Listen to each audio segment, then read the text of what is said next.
I'm Phil Glennon, the video archivist for the city of Tega Cay. In order to preserve the history of Tega Cay, I have compiled a documentary, and with those interviews plus a few other supporting documents which we portray, we try to give you the real story of Tega Cay. This is Ralph Hughes, the first greenskeeper at Tega Cay, and Ambrose McCall, who's been here ever since Tega Cay started, and they were both involved in construction around here of the golf course.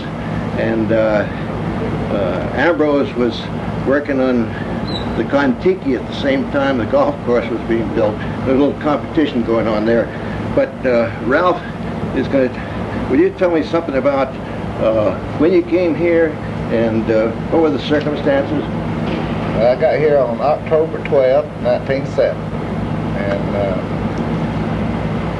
the greens were kind of laid out, but wasn't completed. And we completed those and opened up 9 holes in 71, April of 71. At that time, there was new families moving in and construction going on, new houses, and they wanted, people to play golf without having to go to Fort Mill or something. And then we concentrated on that, and then in the fall, Labor Day, we opened the other 9 holes. But there was 36 holes laid out. Yeah. Well, who laid the course out? Architect by the name of W.B. Lewis, Pickens, South Carolina. He laid it out before you got here, and so you had a laid out course. Was anything else done before you got here?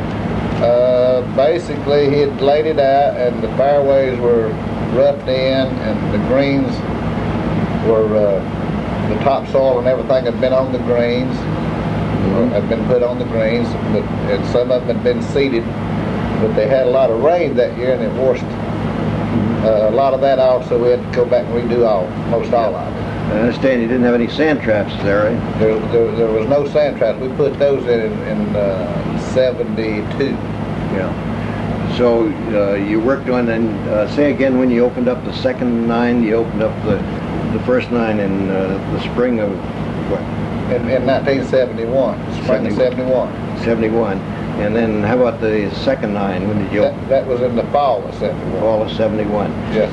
Yeah. Then did you go to the other 18 holes that they were laid out? After we got the first 18 playable, then we went over to the other side and started working on those, building the greens first, because it was the fall, and the fall is the best time to plant the big grass for the greens, so we built the greens first. Then in the spring we come back and was going to seed the fairways, but we never did get the irrigation in place to do all that, and then the crunch hit. They had a recession type thing. Yeah, the crunch being that the no money. Bankruptcy was coming up, or they thought it was coming up. Right, and so they said, forget that. Yeah. Just forget that 18 over there. Yeah. What kind of grass did you have on the greens on the front 9 and the fairways? Well, it's bent grass all the way. All the way bent grass? No, bent grass on the greens, and then we had common Bermuda at that time on the fairways.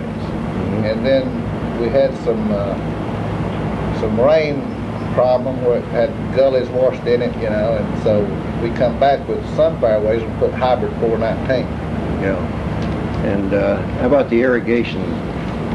You had a pump, I understand. Well, when I first got here, they told me all I had to do was come and mow grass and buy equipment.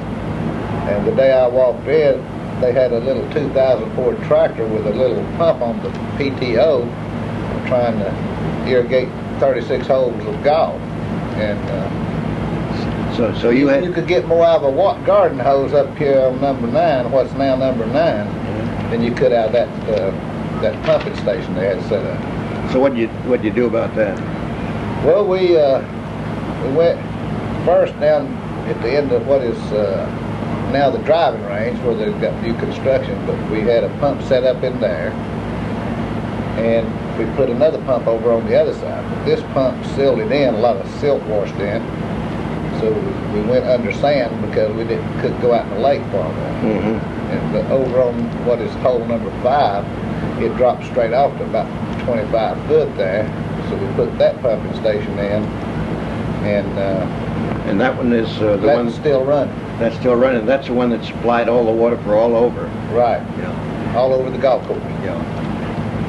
So the irrigation problem, how about drainage problems? You have many drainage problems in the course? Oh, it has a tremendous amount of drainage problems, and we'd get it all plowed up and ready to seed, and then the rains would come. We'd have to go back and redo it again. That's why it took really so long to bring it in. So finally, you got the thing in pretty good shape and you stayed on as greenskeeper until 1980, is it?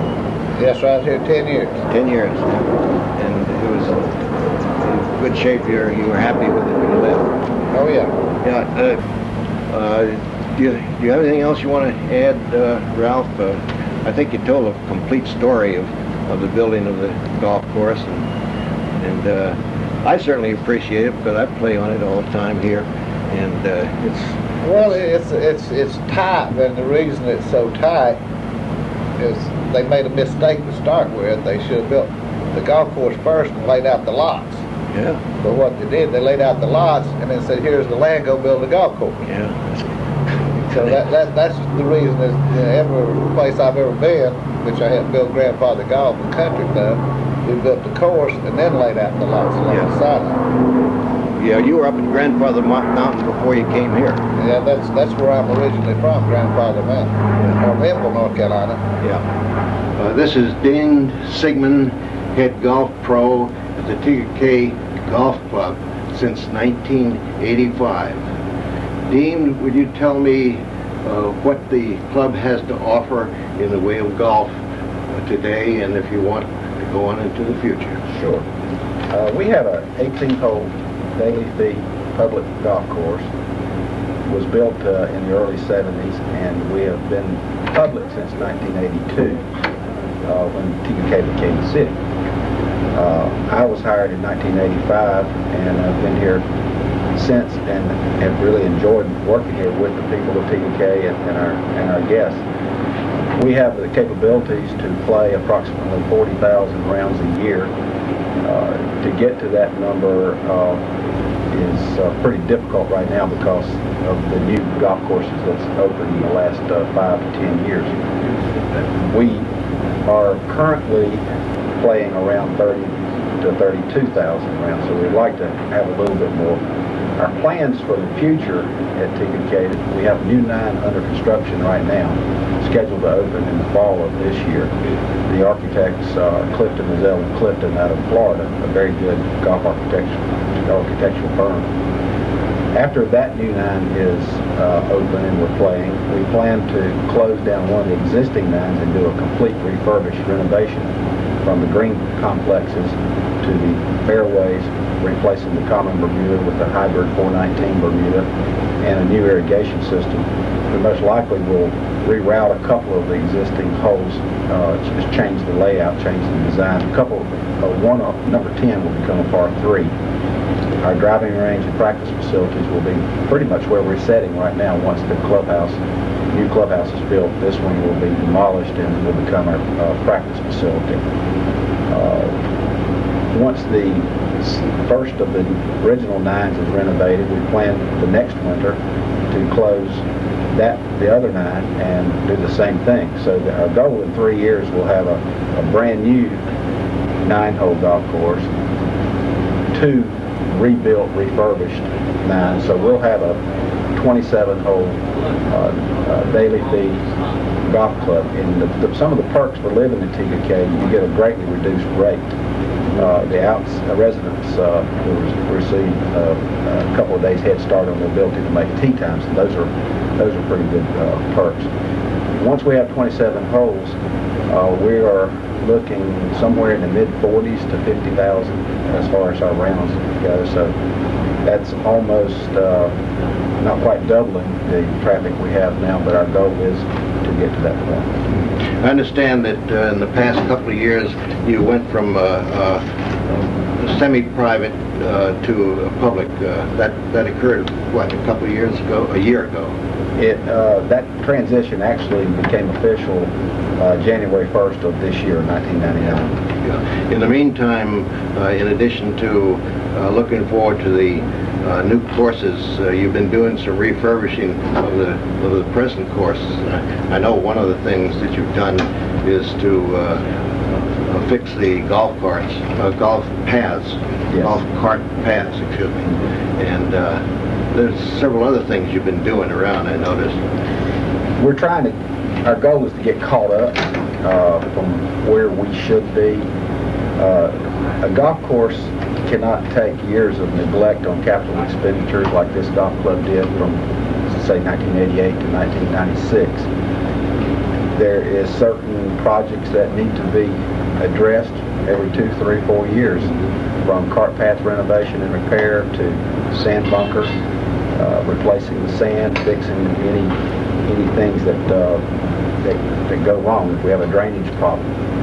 These are just some of the few areas that need to be addressed in a proper maintenance budget. And we have not had the ability in the past to do that, but we are catching up now.